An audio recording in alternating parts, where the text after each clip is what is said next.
tá gravando já. Então, o nosso conteúdo é esse, ó. Função afim.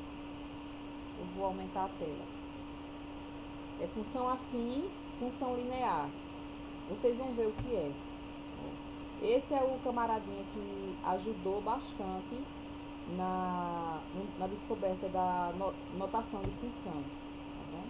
Vamos falar só um pouquinho da história. Quem é ele? O nome dele é Leibniz. Leibniz, que na realidade a gente chama de Leibniz, onde aos 15 anos entrou na universidade e aos 17 ele já obteve o seu bacharelado, né? Leibniz, na verdade, foi um dos maiores formadores da notação, inferior apenas a Euler, né? Então, Leibniz ele foi inferior apenas a Euler na questão da notação de função. Não é responsável pela moderna notação que vocês vão conhecer, mas é a ele que se deve a palavra função, certo? Praticamente no mesmo sentido em que é descoberto mesmo, certo? E depois, mais para frente, depois tem um embate entre Leibniz e Newton sobre essa luta de saber quem foi que encontrou a notação, de quem não encontrou. Era um embate entre os matemáticos naquela época, porque eles queriam fazer as descobertas, né?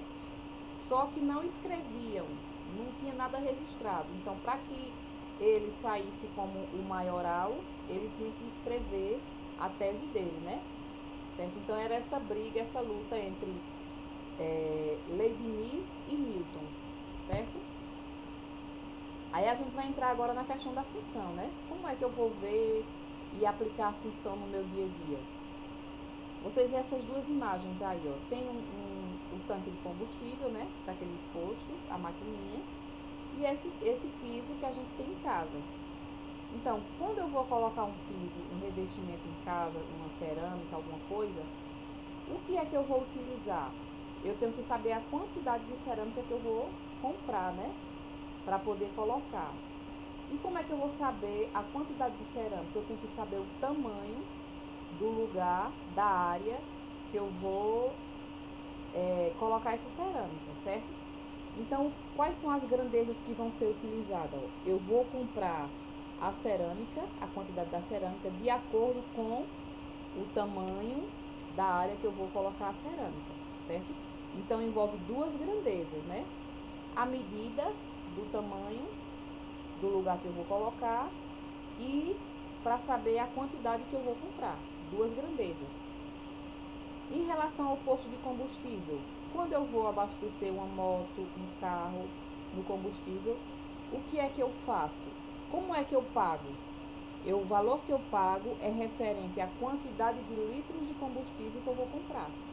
Se um litro de combustível, digamos que é R$2, é um sonho, né? Que não é R$2, tá quase R$5. Digamos que um litro de gasolina é R$2. Aí, se eu comprar um litro, eu pago R$2. Se eu comprar 2 litros, eu vou pagar quantos reais? Coloquem aí no chat. R$4. Se eu comprar 3 litros, eu vou pagar quantos reais? 3 litros. Quantos reais? Coloquem aí no chat.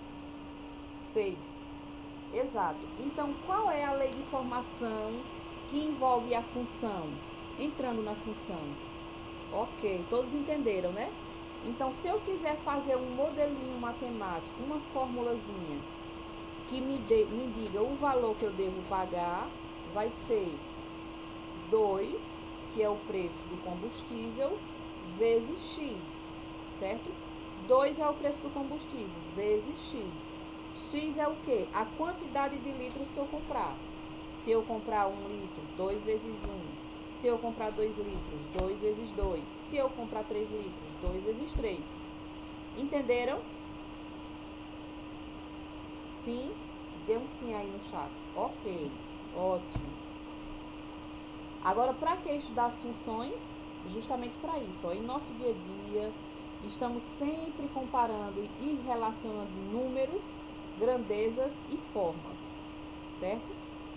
Como eu falei para você, sempre vai ter duas grandezas envolvidas. Aí depende da situação, é que você vai analisar qual vai ser a grandeza que você vai usar. No caso do combustível, a gente utilizou o valor a pagar em relação da quantidade de gasolina que eu compro, certo? Eu vou interromper aqui um pouco para parar a gravação, viu? Para o vídeo não ficar grande. Rapidinho. Só um momento.